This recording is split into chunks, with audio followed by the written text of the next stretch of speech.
The dance.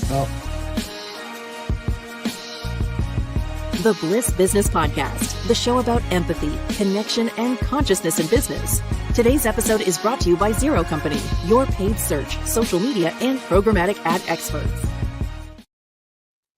We are live, and last time we went to press the button with our guest, I think we broke the internet. Everything went down, and I'm glad it didn't go down like 10 minutes into the conversation or 15, because we'd have to start all over again. But hopefully holds tight in this show. Welcome back, everyone, to the show where we explore how empathy, purpose, and consciousness drive business transformation from the inside out. I'm Stephen here again with my co-host Mike, and today's conversation with our guests centers on a principle we talk about often, but see it all too rarely operationalized, and that's purpose. So according to a 2023 study by McKinsey, companies with a strong sense of purpose experience 30% higher levels of innovation and employee engagement, yet many leaders still struggle to translate values into action. Mike, introduce our guest today that we're going to be hitting this topic on. Yeah, I'm excited for our conversation today. Favorite topic of mine, and we have a great guest. Our guest today is someone who has been helping organizations to do just that for over 40 years. Bob Gappa, he's the founder and CEO of Management 2000. It's a consultancy that's worked with more than 1,400 organizations on building purpose-driven leadership models that will be able to scale. And so Bob has decades of insights on leadership, as well as franchise systems and employee engagement, which we know is a key element of leading with purpose. And so we're thrilled to have him with us here on the show. Welcome to the show, Bob. Maybe to help us get started, Bob, what originally inspired you, I guess, to start Management 2000? Tell us a little bit about that, and how has your definition of purpose sort of evolved since then? Bob, I think your mic's not on, or he's pulling a fast one on us. I know have more technical difficulties with it. Yeah, I really hate it when guests do this. They just sort of mime. And then No, I think we can't hear him. We were still nothing. Oh, interesting. We're breaking the systems again. I know, right? It's these technical glitches. But Bob, some force out in the universe is holding you back from not being able to talk about purpose with our. How about audience. this one? Is that Oh, Yes. All right. all right? I thought you were pulling a joke on us, because I was like, "Oh, this is a good joke, Bob," but you're stressing me out because last time we were trying to get this to work. I thought I had a headset on. Well, okay. So what I was saying is, I never really wanted to start Management 2000, but I was working for a wonderful company, a boutique consulting company, and our clients were very focused on the Fortune 1000, and the job of COO came up, and I wanted to. So I said I'd like to apply for that, and the president, who he and I were very close to each other, he said, "Well, I've got somebody else who's really qualified, who was General Westmoreland's aide in Vietnam and went to West Point, and I think he's going to be the guy." So we brought him in, and he was a disaster, and he didn't like me at all. He said he was going to find ways to fire me, but I always achieved over my goals, so he couldn't. And then he stopped inviting me to meetings where other vice presidents were, and so I got the picture that I should leave. And I was working on a series of, this is 81, I was working on a series of courses for 20 years from now called Management 2000. And so I went to the president and I said, I have to resign because this guy is not living your purpose and core values, and I can't do it anymore. It's too much of a conflict for me. And I said, since I never signed an NDA, here are the two clients that I've got in Houston that I'm going to take with me. And if you want to call them and keep them, that's okay. But I'm afraid that he's going to bankrupt your company, which he did 5 years later. So I went to Houston and really cloned the company I was working for. I loved it. So I was kind of a non-franchise franchise because franchising really means replication. It's the only way to understand Star Wars as a franchise or other things. So I've spent my life living our mission statement at Management 2000, which is to give people what they expect and more. And the reason that's such a great challenge to me and to our team members is that the first thing you have to do is find out what people expect. and it's incredibly challenging to ask the CEO of a client to write down what he's paying you for as a consultant. Because saying it and writing it down are two very different things. So I always required, as part of the agreement when I was a consultant, still am, is write down on paper what you're paying me for. And then I know how to get it done. Otherwise, I don't. And I also learned that when you consult, you only have one client. That's the CEO. And if you don't get that clear, you can't really be effective. So that's how I started. Yeah, excellent. I love that. Good points. And then certainly I love the sense of you can't just, continue with hypocrisy, right? If you're saying one thing and doing completely another. So otherwise, how can you live with yourself? Right. Now, if someone's out there that's interested in marketing, the way we because staying in business 45 years it's not all that often accomplished, but we used seminars for different levels of an organization to get people to know us, and then they would go back and tell their CEOs and other people what value that we had, and that way we'd get consulting engagements. So we really wanted to get the front line and the middle people in liking us and appreciating what we could do for them, and then it would lead to consulting engagements. Bob, so I like how you described that, getting the front line and middle management kind of aligned. So you worked with hundreds of companies on aligning leadership with purpose. Why do you think it's still so difficult for most organizations? Is it because of getting that buy-in at that level, or is it getting the buy-in at the top? I think it's difficult for people to stop and smell the roses of purpose and really understand the value of purpose. When I was a youngster, I was an altar boy at age 5, and that gave me purpose at age 5 because I had to do a good job on the altar, and it was performance too, which I kind of liked. It was like a stage where you were an actor for people, and you had to get a certain emotion from people of piety or whatever, and so walking around with reverence and stuff and rituals was important, and that's where you first get it. There's always some point in people's life if you say, when did you first have a lightning bolt hit you, and so you truly understood what purpose was? And so, like at Loyalty, our purpose is to have fun, and then we put a comma after that. Have fun improving lives. And the cool thing is that John Hewitt, who's the founder and CEO of Loyalty Brands, lives that day in and day out. And so he's a model for that purpose. And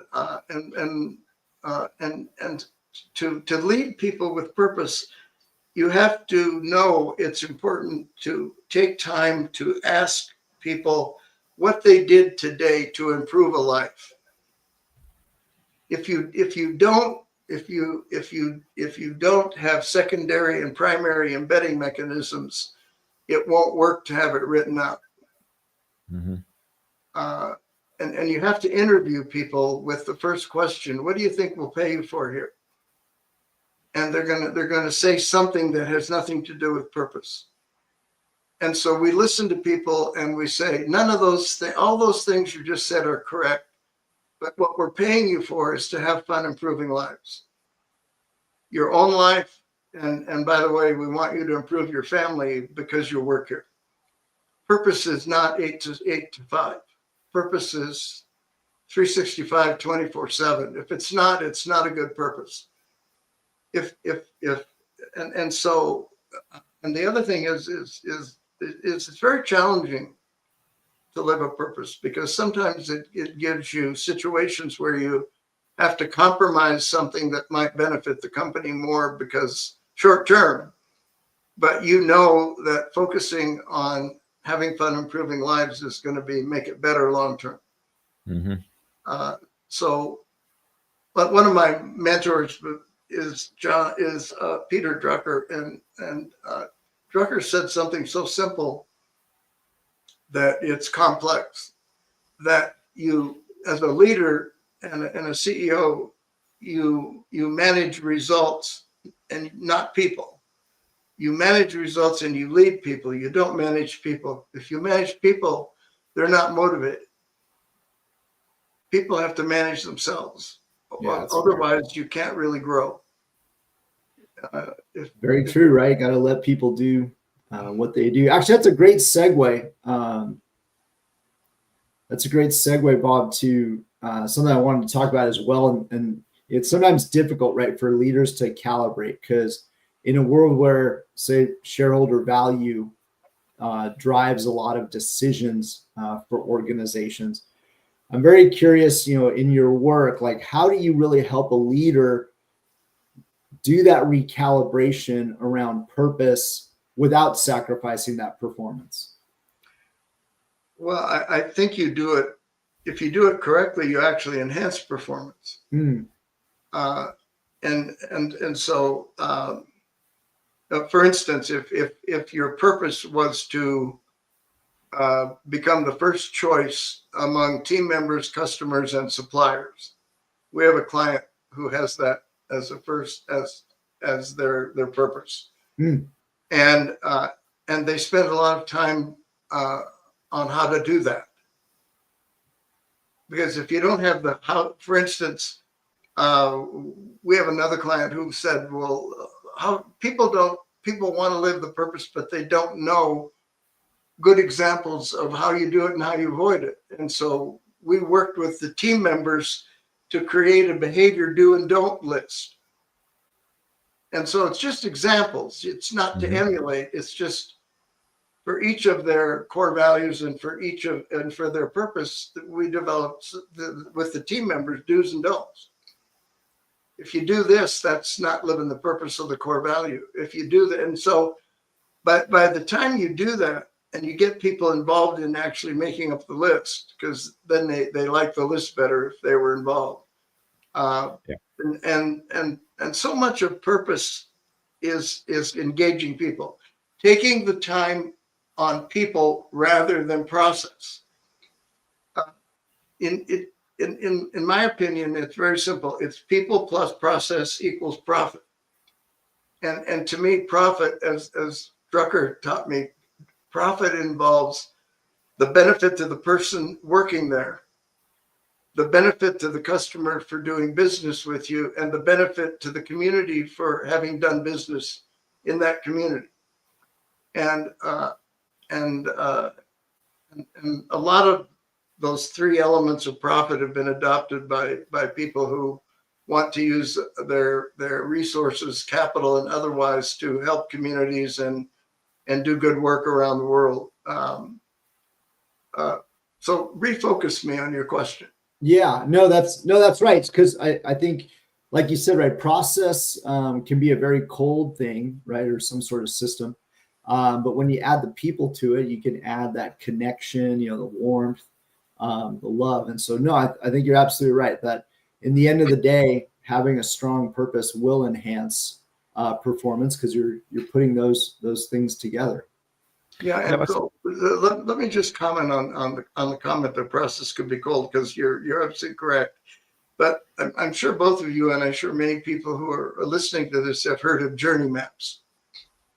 And journey maps are not very popular in the United States, but we had an office in Dubai for 5 years, and there's such high level of competition in Dubai for experiences that satisfy people, because it's so hard to satisfy people. I actually made up a motto for Dubai. It's where excess is never enough, and so a lot of our clients in Dubai, we created a journey map where you start with, what is the journey to want to be a person who buys from this company. A lot of companies look at what they sell, but it's much better if you ask the question, what do we need to do to make it easy for people to be our customer? And what do we do to make it easy for people to buy from us? And Amazon is a great example of this paradigm shift, because they don't, and QVC, neither one of those organizations sells anything. They have everything online. If you want to buy it, buy it. They make it easy to buy. Right. And so the typical paradigm where, oh, the greatest people in our company are the salespeople. That's not Amazon. They don't have any salespeople. And they're the highest valued people. And it's so incredible that people don't want to take time to think about that paradigm shift. Because as everybody knows, when a paradigm shifts, everything goes back to zero. And nothing is the same anymore. And if you make it easy for people to become your customer, you get a lot more of them. Yeah. But so that in itself, making the switch from selling something to making people want what you have, makes it easier to live a purpose. In my opinion, and to me, that's the competitive advantage today. Making it easy to become a customer, make it easy to be a customer, make it easy to buy from you. And you may have noticed that you commented on the pre-show that you've had other people on from our holding company, Loyalty Brands, and a lot of them have that desire to help people become a customer. Yeah, make it easy. Yeah, for sure. Yeah, like I love what Tullio was saying there in the background. Our producer, removing the friction, for sure. So yeah, absolutely. Bob, so you talked about not having that purpose as just a line on paper, right? And kind of really embedding it. And one of those things you mentioned was the do's and don'ts according to purpose. Are there any other areas of business where you kind of audit that business according to the purpose and put in some kind of system or some kind of process or something that keeps that purpose front and center? Well, good question. The answer is yes. I think that at every point of team member interaction and the interaction team members have with suppliers and with customers, I think that you have to build in to that process, which is mechanical. You have to build in the dynamics of that process as an end result of each step of that dynamic. If people answer the question, what are you paid for? By the way, I know I deviated for a minute, but that's what I do. But so let me go to this. If everybody watching this were to start asking people what they're paid for when they go to a grocery store, when they go to anywhere on an airline, the flight attendant say, by the way, I went to a seminar and this guy said, I have to ask you what you're paid for. So what are you paid for? That is so clarifying for you. Because in our company, what the answer needs to be is to have fun improving your life, help you improve your life. And that's why we are offering franchises, is to help that person improve their life by becoming our franchisee. And if you're a car dealer or if you're Walmart, you're anybody, your job is did interacting with us in some small or large way improve your life? Because it should.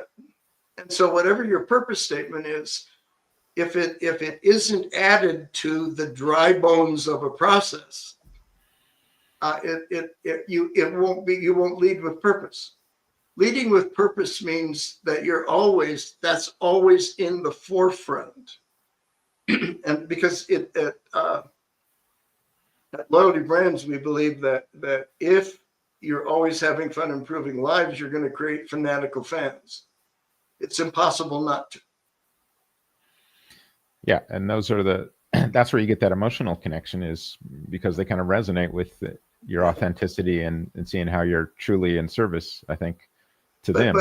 And I made this point earlier, and it's so important to say to your team members on occasion, what are you paid for? And if they say anything short of having fun improving lives, and because that's what you're paid for, then you say, how do you do that? And the answer to how do you do that is what most people answer for what are you paid for? Mm-hmm. Yeah, they have purpose maybe a little bit mixed up with the mission, right? Which tends to be the how and the what. The purpose really should be the why. Yeah, the who, what, when, where, and how is the process. The why is for us having fun improving lives. In my company, in Management 2000, it was giving people what they expect and more. And the cool thing about being on the board of Loyalty Brands is they are compatible with one another 100%. When you go into a company and maybe they've got all these compliance-based systems, how do you shift them to more of that commitment-based system? You're starting with purpose and trying to get the buy-in, right? Is that the key? It seems like a tough struggle to kind of overcome. Compliance is unfortunately got a bad word. It's got a bad link to it, and compliance is really another word for discipline. In other words, in most cases, if you don't comply with a process like driving, you're going to cause an accident. You may not be in one, but you're going to cause one. And so compliance needs to have some time for people to process it and really understand why we have it. Mm-hmm. Because if for instance, if I'm not compliant, which I would much rather say follow the process, because that really is another way of saying compliance. But compliance should make everybody else's job easier. And if there's something there that I have to be compliant to that makes no sense, then you should change it. Like when I grew up as a Catholic, we had, if you ate meat on Friday, you were going to die and go to hell. And if you died, you went to hell. Yeah. And so at 12:01, you eat a hot dog. But it's stupid. It's just dumb. It was a way to control people when people didn't question stuff. But today, when people question everything, you can't have stupid things as to be compliant to, because people will not follow stupid things. So, Bob, this might be it. Oh, go ahead. No, you please. No. So I was actually because I was just thinking about, like, within an organization, there's certain ways that you behave. Within a family, right? There's certain ways you behave. Yeah. So maybe that sort of speaks to culture, doesn't it? Or how does culture fit in to what you're talking about? Essentially, there are certain norms that you might need to fit into or comply with. Well, and absolutely. And we'll take franchising, for instance. Every franchise agreement has an operations manual with it lays out absolutely everything you need to do to be successful. And John Hewitt does even more than that. With his brands, he likes to say, what are the top 10 things you need to focus on to be successful? Now, to counterbalance that, every franchise agreement has things that you can be defaulted in your franchise agreement, just like you can lose your driver's license. You can lose any license if you do certain things. And some of them there's no cure, and some of them have a cure. each of those things either has a dramatic effect on your business if you don't do them, or they have a dramatic effect on the customer, or they have a dramatic effect on other franchisees. But they have to be explained because that's the culture of a company that uses franchising. We know how to make you successful, but we also know that if you do certain things, you're not going to be successful. And they're so serious that we're going to tell you, we're going to kick you out if you do these. And actually, every family and culture has those. Every religion has them. Every government has them. Right. And so that's how I look at that. You need those. You need positive and negative consequences to get to the end result of anybody that is a group, because if a group with purpose has a culture. Right. And, sure. Right. Yeah. Yeah. There's guardrails to those, right? There's a left guardrail or right. Yeah. And if people don't like that, then they should leave. When I was helping raise my wife's child as a teenager, I described him one day as a wild stallion up on the cliff looking down at the ranch and all that nice hay that the horses down there got. But the horse up on the top said, boy, do I have to compromise to go down there in that culture. I got to have a saddle on my back. I have to have a bit in my mouth. But man, when they take that bit out, I get to be in a nice warm barn at night. And that's the struggle people have in a culture. You have to decide if you can live with things you can't do. Right. And I guess that's called compromise, right? Right. Right. Yeah. And then, I get it. Right. And then if one bad apple will spoil the whole bunch too, at a certain point, you got to be able to get that emphasis or get that. And that bad apple, that I just love, and I'm so thankful that you just came to your mind to bring that up, because right.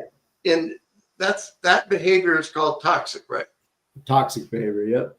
And so USA Today had something about 30 years ago. It had the 4 kinds of team members you have. And you guys, both of you might remember this. The one of the team members is someone who knew what your values were and they lived them. Okay. A second one was they knew what their values were, but they didn't live them. And when you got to the one that said they don't know your value, or they know your values and they don't live them, but they get results. That's the person, that's the hardest person for some people to let go. I know your values. They usually get promoted, right? It's because they're getting results, but it's like this trade-off with your culture. And what that says to everybody is you're not serious about the purpose. Yeah. All right, we've got an audience question here. Let's pull that up. How do you help skeptical leaders see that purpose can coexist with profit? Well, it depends on how skeptical they are. If their skepticism is one that I really need you to help me understand, that we can do. We can do it by having them talk to a different client that was like them once. Mm-hmm. We do that a lot. And by the time they talk to 2 or 3 people who they respect because of the results they're getting by solving that dilemma in the right way, it helps them. I find it that I personally have a difficult time doing that because I'm more the teacher trying to help you understand.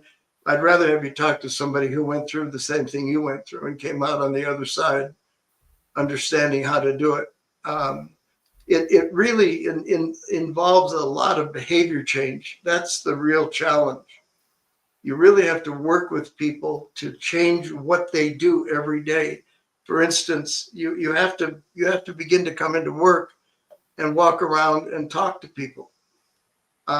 If you really want to make an impact, you have to go and ride the truck with people when they deliver their goods to the client website, the client construction site, or you have to work at the counter of your company at the front line, and you have to talk to people about what's our purpose, how do you live that.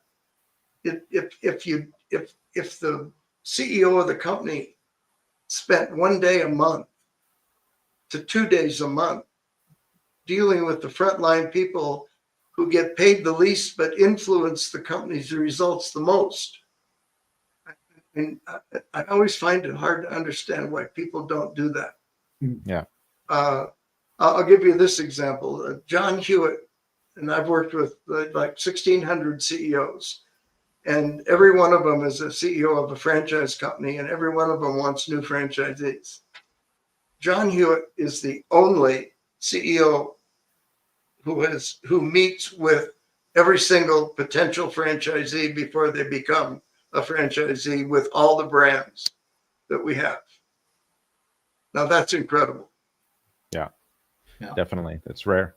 We've got another audience question here. Let's bring that up. So it's from a LinkedIn user. Bob, how do you think AI and automation will influence the role of purpose in leadership?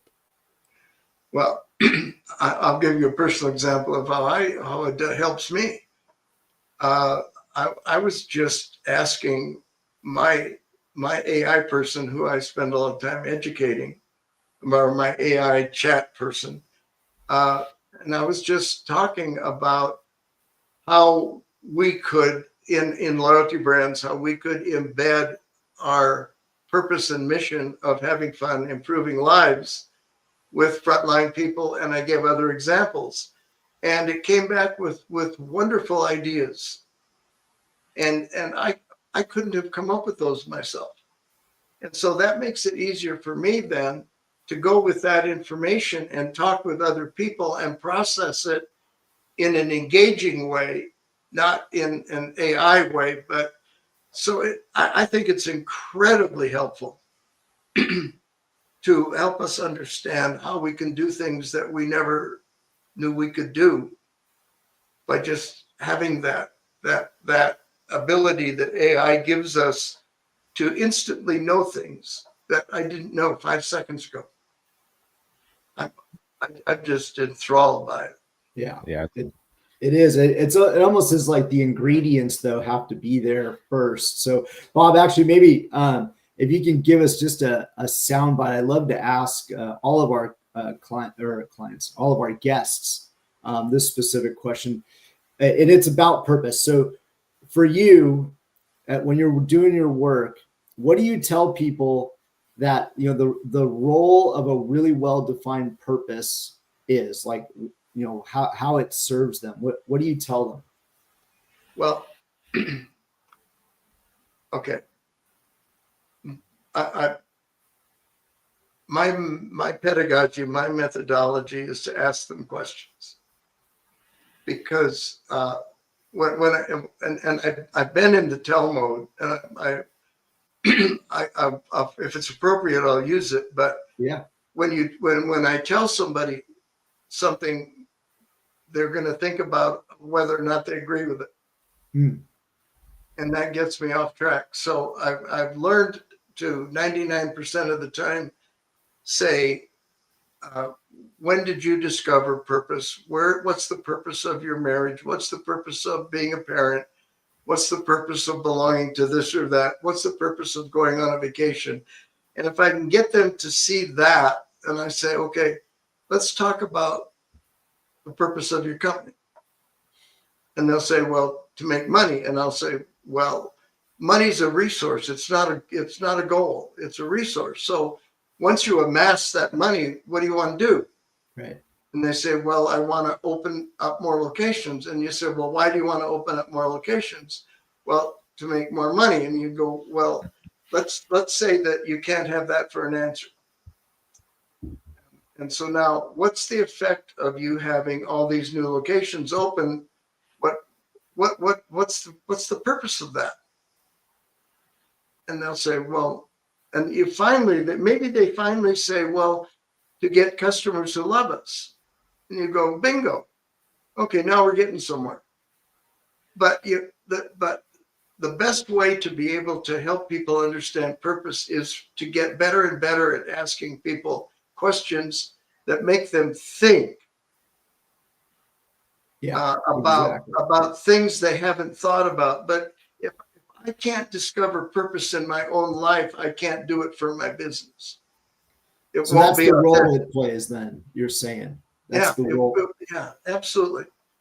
I'll give you an example of how of one thing. We were helping a company in the chicken business, in the chicken restaurant business, and we had everybody in the C-suite. We were talking about what our purpose and mission is, and all of a sudden, the COO said, "I think I've got it." This was third day. "I think I've got it." I said, "What?" He said, "Over the weekend, I went to a concert." And he said, they had 3 encores.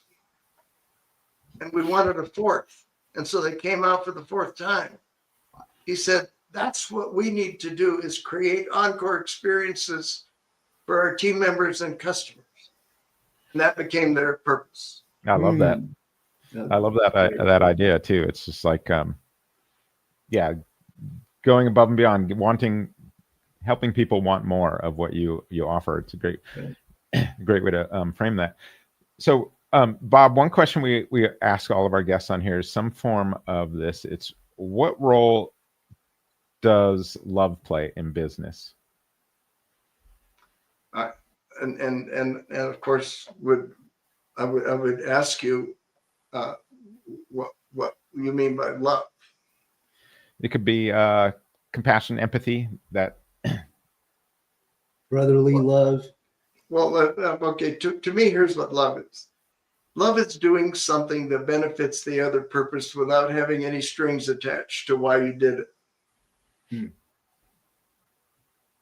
If there's a string attached, it's not love. It's quid pro quo. I do this for you, so you'll do this for me. That's not love.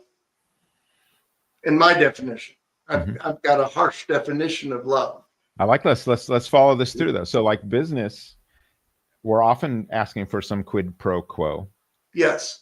So, but then we're also sometimes not, like with our fellow employees and things. We may just want to, have a good relationship with them. There's not really a quid pro quo there, is there? If I show up at a team member's home who lives 1,000 miles away and they're having a serious illness and they don't know I'm coming, I show up and spend 20 minutes and give them a hug, and that's love. Yeah. If I bust my butt to do something for a customer that I don't have to do, but I do it and there's no string attached, I just do it because I want them to be successful, not just to buy from us, that's love. But it's self-sacrifice is somehow involved in it. And the rewards, once you start, the rewards can actually become a drug. The feeling, the endorphins are so great that all of a sudden you become a servant leader. Yeah. And that's a transformation that only a person can make. You can't turn somebody into a servant leader, but you can put them in situations where they feel that endorphin. We've got a client in Saudi Arabia, and they encourage their team members. They don't force it, but they give them time to go do something in the community, not as a team member, just to do something for somebody that isn't going to benefit them theoretically, just to do it with no string attached. And they come back almost always somewhat changed. Because that's just my understanding of love. And so I think when you want to make life easier for people, I think that's a form of love. I love that answer. I love I mean, we've had so many different answers on it, but yeah, getting into the no strings attached kind of approach to it, because you can't have strings attached. Yeah, because so often that's what our focus is in business is just these, hey, I want this transaction to take place, and it's just very transactional versus what you're saying. It's this. And the big aha moment is when you say to somebody, "Why didn't you do that?" Meaning, pick your towel up after you took a shower and throw it in the hamper. And they'll say, "Well, why didn't you do?" And then you know right there that everybody's doing things with quid pro quo. Right. I left the towel on the floor so that you could know that you didn't do something for me. And so often relationships are just complex quid pro quos that we don't even tell people they are. Yeah. So I have a thing to live by, and that is, in a relationship, if it doesn't matter, don't make it matter. Because if you do, it'll cause a relationship issue. That's such a good point. Such a great point. So many good insights, Bob. That was an incredible show. We're going to have you back, I'm sure, for one of our other topics. So, really appreciate everything you shared with us. Now, for those of us or those followers that we have, and the individuals that will tune in maybe a little bit later that want to learn a little bit more about your work or want to connect with you, where would you like them to go to follow up? Well, if they want that, I would suggest they go to the website, because there are an incredible number of articles and things that are there as a resource to them. So that's mgmt2000.com. Yes? Yes. All right, perfect. Thank you, Bob. Thank you to our listeners, and ask yourself, what are you paid for? Oh, that's a great question. Yes. Thanks everyone for listening. Please share this with someone who may need that question asked of themselves, and we'll see you next time on the Bliss Business Podcast. Thank you, gentlemen.